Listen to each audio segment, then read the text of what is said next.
right, here is a thorough review of part 1 for the Math 7 midterm. All right, in this problem, Wade and Joey ordered a pizza. They ate 1/5. So it's really just adding 1/5 plus 5/8. And I need common denominators. So the common denominator is 40. They both multiply to 40. 5 times 8 is 40. So 1 times 8 is 8. And 8 times 5 is 40. So 5 times 5 is 25. Then you add 8 and 25. And that's what, 33? So 33 out of 40. There you go. Simplify that. You need to follow the order of operations. PEMDAS, and that means you have to multiply first. Well, you do parentheses, but there's nothing to do in the parentheses. You just have a -5 and a +3, and the parentheses is really just there to separate the two numbers and show that it's going to be multiplication. So you got -5 times 3 is -15. Remember, this follows the Zare triangle, which works for multiplication. Negative times positive is negative. And I'll write down the 14 and the -18. And I do this in parts. 14 minus 15 is -1. I'll write the -18. And -1 minus 18, well, they're the same sign, so you just add them up. -19. Don't start thinking that negative plus a negative is a positive. That doesn't, no, that's only happens in multiplication, not when you're adding or subtracting the integers. When they're the same sign, you add and keep the sign. Okay, again, I guess we would say PEMDAS. It does follow that. There's parentheses, but you can't put these two things together.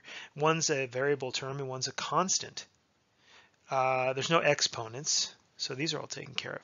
So now we have to multiply. We have to multiply the 5 times each of these, which is using the distributive property. 5 times x is 5x, minus 5 times 8 is 40. I'll write down the 6 and the -2x.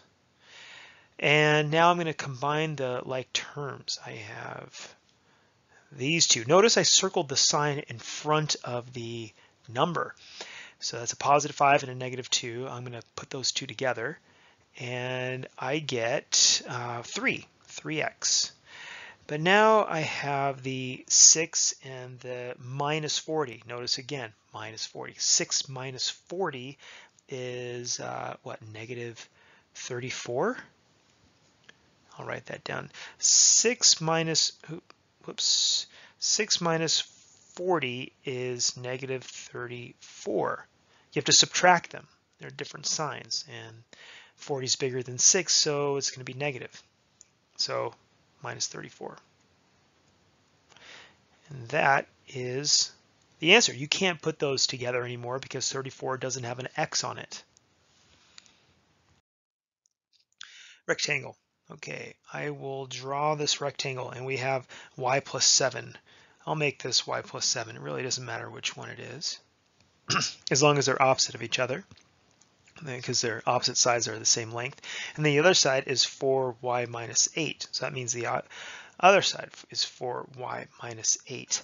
So the perimeter is the distance around. You add up all four sides together. So we have y plus 7 plus, I'll just go, so I'm going this way around the rectangle. So the next term is 4y minus 8,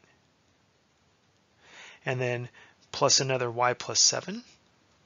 And then the last side is, again, plus 4y minus 8. And now I'm going to put together all of the y terms. That y counts as 1y. So 1 plus 4 is 5, plus another one is 6, plus 4 is 10.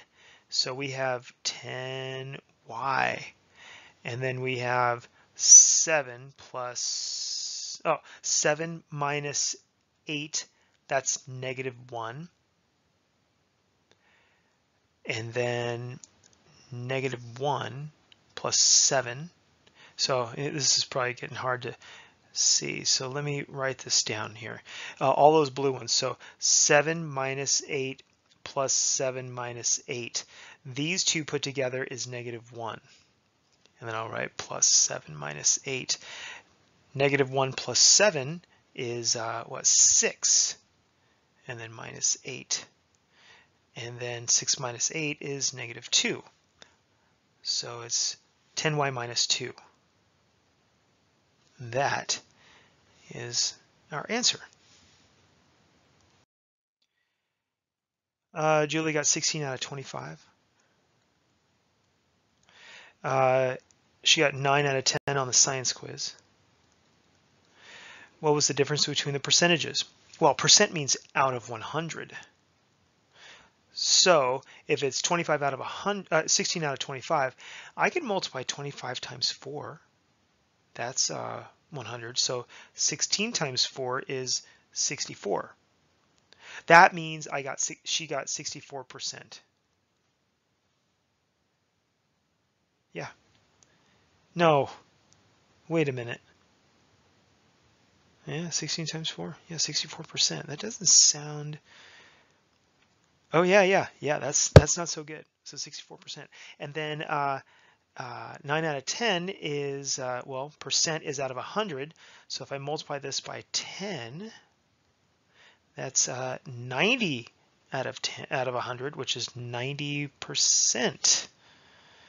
So what's the difference between, so going back to the question here, what's the difference between the percentages? So you just subtract 90% minus 64%. And that's what, 6, and that's 8, that's 26%.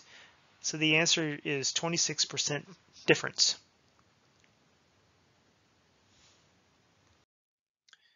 All right, solve the equation. I'm going to put these together first. So that's going to be 8x, and then -5 minus 1, again, same sign, you have to add them up, minus 6 equals 26. Okay, I'm going to solve the two-step equation. I'm going to add 6 to this so they cancel out, and I'm going to do that to both sides of the equal sign. 8x equals what, 32? Okay, then x is going to, since it's 8 times x is 32, it's going to be 32 divided by 8, which is 4. That's our answer. All right, this one, there's a couple ways you can do this. Maybe the easiest way would be to distribute the 6. 6 times y is 6y, minus 6 times 3 is 18. That equals 36. And I'll add 18 to get rid of that. 6y equals, so this part, this is just 0. You know, that's why I do that. So I'm isolating the variable. Okay, then this is 14, that's 54. So 6y equals 54. That means y equals 54 divided by 6. 54 divided by 6 is 9.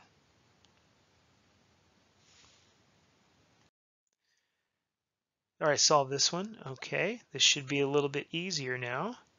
We subtract 15 from both sides.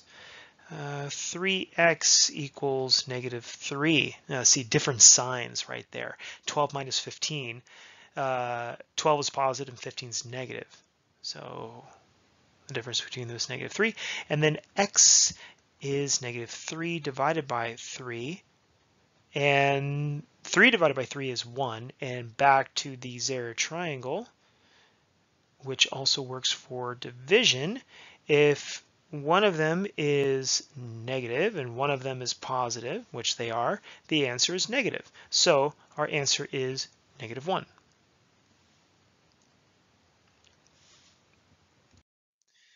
Okay, solve the proportion, easy peasy. 8 times 11 is 88, and then you divide by 12. Let's see, 12 goes into 88. 12 times 7? 12 doesn't go into 8. I'll put a 0 there. 12 times 7 is 84, and the result is 4. I'll put a point up top. 0. 12 goes into 40, what, 3 times? That's 36. Uh-oh. That's going to be a repeating decimal. So maybe that wouldn't be the best way to write it. Let's see. 88 over 12. I can divide both of these by 4. I noticed that. So that means that's going to be 22 over 3. Yeah, look at that. 22 over 3. Because 12 divided by 4 is 3. So, oh, I wrote that weird right there. 4 is 3. So there is 7. 3 goes into 22 7 times with 1 left over. 7 1/3. And 7 1/3 is the same thing as 7.3 repeating right there. So I probably would write 7 1/3. Probably be better. Constant rate of proportionality, the unit rate. So it's going to be miles per hour. So let's just take, oh, we could take this one right here, 40. So we can just take 40 miles divided by 5 hours, and that's 8 miles per hour. Okay, there you go. There's the unit rate, 8 miles per hour. And so this coat, what was the percent discount? So it's on sale for $150. So I would say it's 150 divided by 200. Actually, it's not. Sorry. I would say this is asking a percent change problem. So I would do this. 200 minus 150 will tell us how much it changed by. It changed by $50.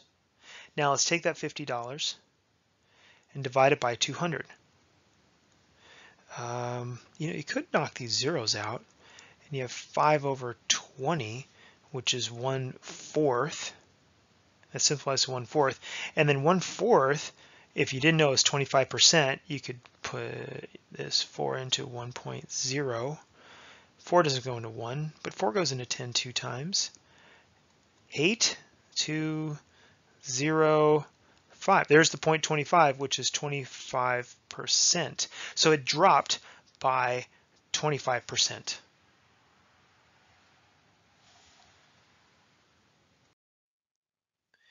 Okay, Hank went out to lunch with 4 of his friends. Okay, so there's 5 of them. There's Hank plus 1. It's 5. 5 people. The bill came out to $86. So let's take 86 divided by 5 to find out how much each person had to pay. 1, 5, 36, $19. Each person had to pay $19. So they decided to split it between them evenly, which is now $19. Then they added a 20% tip. So it's really just $19 times 20%. And remember, 20% equals 0.2. So that's, I'll just write it as 0.2. It's a little bit easier to work with while you're multiplying. 9 times 2 is 18. And then 1 times 2 is 2, plus 1 is 3. Move the decimal 1 time. 3.8. So that's what we're talking about is $3.80. That's the tip. That's the amount tip that they're going to leave. So you have your $19 that each person has to pay, and then you have to add to that $3.80 for the tip, and that's 80. That's 2, 1, and 2. $22.80 is how much each person has to spend.